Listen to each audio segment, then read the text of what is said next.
Donald Trump की जानब से अरब ममालिक को पैगाम दिया गया है कि आप तैयारी करें, गल्फ कंट्रीज़ को ईरान पर अटैक होने के लिए जा रहा है और जाहिर सी बात है आपके मुल्क के फौजी अड्डे इस्तेमाल होंगे तो एक बड़ी भयानक जंग छिड़ने वाली है। अब यहाँ जो सबसे अहम सूरत हाल है वो शख्स मोहम्मद बिन सलमान की जानिब से है। सबसे पहले गल्फ स्टेट ने, जिसमें सऊदी अरब, ओमान और कतर शामिल हैं, इन्होंने अमेरिका को वार्न किया है अगर किसी वजह से ईरान पर स्ट्राइक हुआ तो पूरे के पूरे रीजन में आग लग जाएगी और इस आग को ना फिर आप संभाल पाएंगे ना हम संभाल पाएंगे, पूरा खित्ता तबाही की तरफ चला जाएगा। और स्पेशली कहा है कि जो ऑयल मार्केट है वो इतनी बुरी तरह मुतासिर होंगी, स्ट्रेट ऑफ हार्मस बंद हो जाएगा, शिपिंग लेन बंद हो जाएगी और पूरी दुनिया में जो तबाही होगी, सुकून बर्बाद होगा, उसके बाद जो बहरान पैदा हो जाएगा आप उसको मैनेज नहीं कर सकते। अब हुआ क्या है कि उन्होंने ये पैगाम अमरीकी ऑफिशियल्स को दिया है कि आपने कोई भी गलती की, रिजीम चेंज ऑपरेशन की या ईरान के अंदर किसी भी तरह का काम किया है तो ये बैकफायर करेगा और ये अमेरिका को खाली नुकसान नहीं देगा,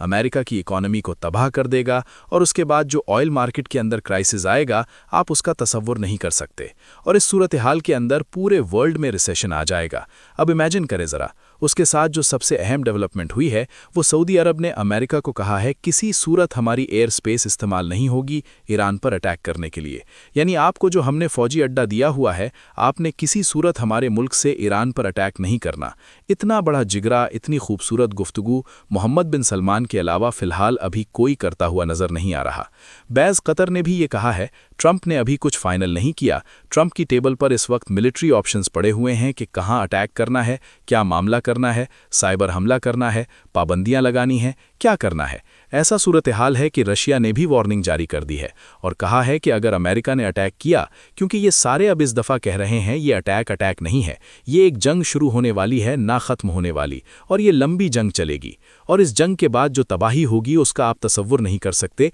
कि क्योंकि इस जंग के अंदर ये अभी ईरान और इसराइल की जंग नहीं बन रही, ये अमेरिका और ईरान की जंग है। तो अमेरिका के फौजी अड्डे जो मुस्लिम कंट्रीज़ में हैं वो निशाना जब बनेंगे और तबाही होगी उसका लेवल अलग होगा। इसराइल इस दफ़ा सेकंड पोजीशन पर है, वैसे वो नंबर 1 नहीं है, अमेरिका को उसने आगे लगाया हुआ है। अब जब स्ट्राइक होगा तो जाहिर सी बात है गल्फ कंट्रीज़ तक भी ये मामला जाएगा। तो अब उन्होंने कहा है कि असल सूरत हाल ये है कि आप अगर रिजीम चेंज कर दें, ईरान की गवर्नमेंट को हटाते हैं तो वहाँ वैक्यूम आ जाएगा और वहाँ पर जो इंतहा पसंद है वो कब्ज़ा कर सकते हैं। और यहाँ पर भी वार्न किया कि ये नहीं पता कि आयतुल्लाह के बाद अगर कोई गवर्नमेंट आ जाए या कोई बंदा ऐसा आ जाए जो मज़ीद इसराइल और अमेरिका के ख़िलाफ़ हो तो वो सारे मिसाइल अमेरिका पर चला देगा और आप यहाँ पर कुछ नहीं कर पाएंगे। अब सबसे बड़ा मसला ये हुआ है कि करेंसीज़ वीक होने के लिए जा रही हैं। देखिए, ईरान की करेंसी इस वक्त वीक है, इंडिया की भी करेंसी इस वक्त शदीद वीक है और इसका पूरे रीजन पर असर